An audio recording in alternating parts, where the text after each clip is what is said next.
So, you're at a family barbecue, and your cousin starts loudly arguing about a hot-button political issue.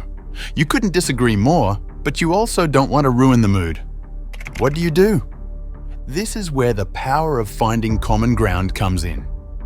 As the renowned author and speaker Stephen Covey once said, "Seek first to understand, then to be understood." By starting a disagreement with points you both agree on, you set the stage for a collaborative discussion rather than a combative one. Here's how it works.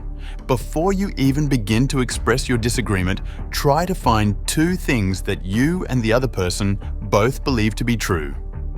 It could be something broad, like a shared value or principle, or something more specific to the topic at hand.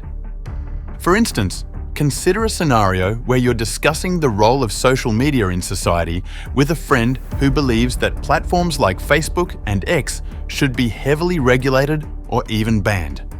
You might begin by saying, "I think we can both agree that social media has had a significant impact on the way we communicate. And I'm sure we both want to ensure that these platforms are used responsibly and don't cause harm to people or society as a whole." By leading with these points of agreement, you're showing the other person that you're not just out to prove them wrong or win the argument at all costs. Instead, you're demonstrating that you understand and respect their perspective, even if you don't entirely agree with it. In this video, we'll dive into this technique and 4 others to help you navigate even the most challenging arguments with confidence and skill. You'll learn how to use relatable analogies, keep a calm tone, harness the power of humor, clarify before disagreeing, and more. So let's jump in.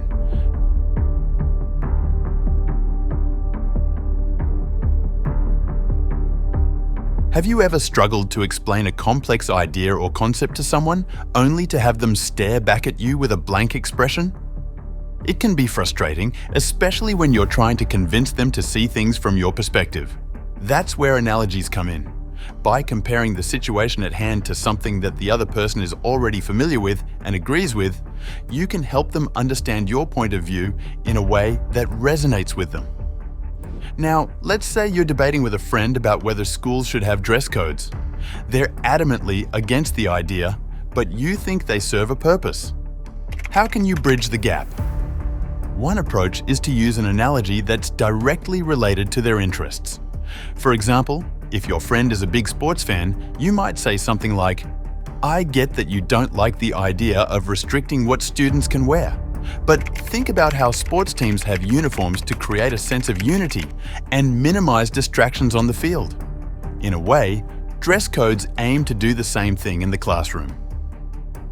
By tailoring your analogy to what matters to them, you're not just making your point more relatable, you're showing that you've considered their perspective and values. And that can go a long way in opening their mind to a different view.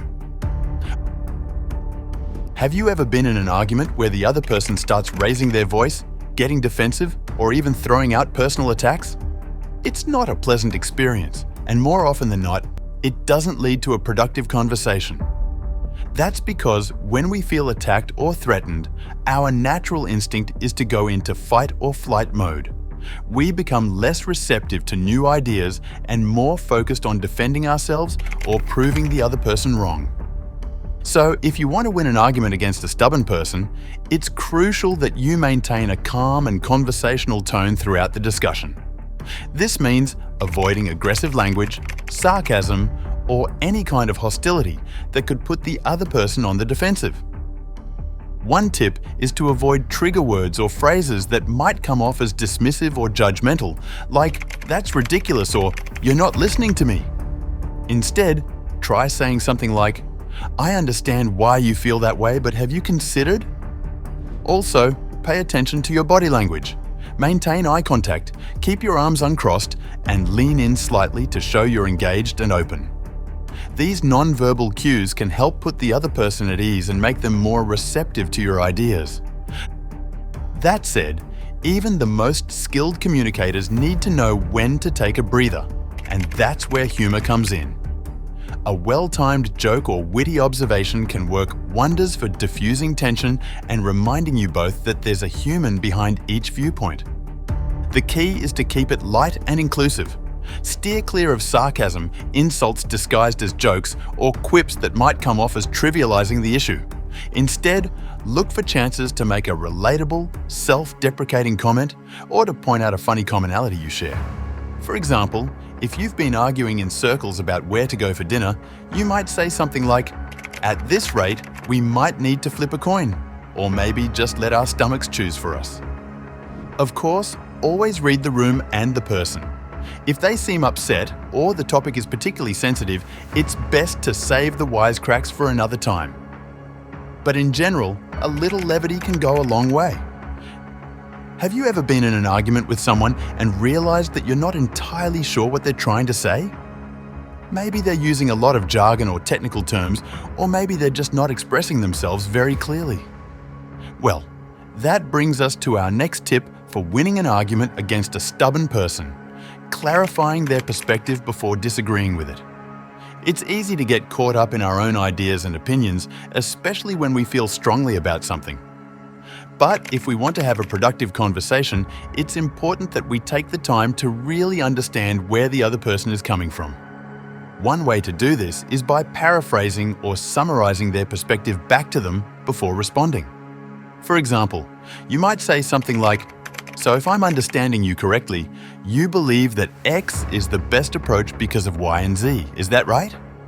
By doing this, you're showing the other person that you're genuinely interested in their viewpoint and that you're not just waiting for your turn to speak.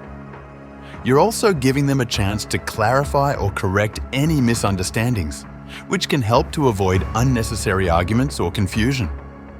You can also ask open-ended questions like, "Can you tell me more about why you feel that way?" Or, "What experiences have shaped your view on this?" These invite the other person to elaborate without putting them on the defensive, and they might just reveal some common ground you didn't see before. So there you have it, a toolbox of techniques to help you transform even the most stubborn disagreements into opportunities for growth and connection.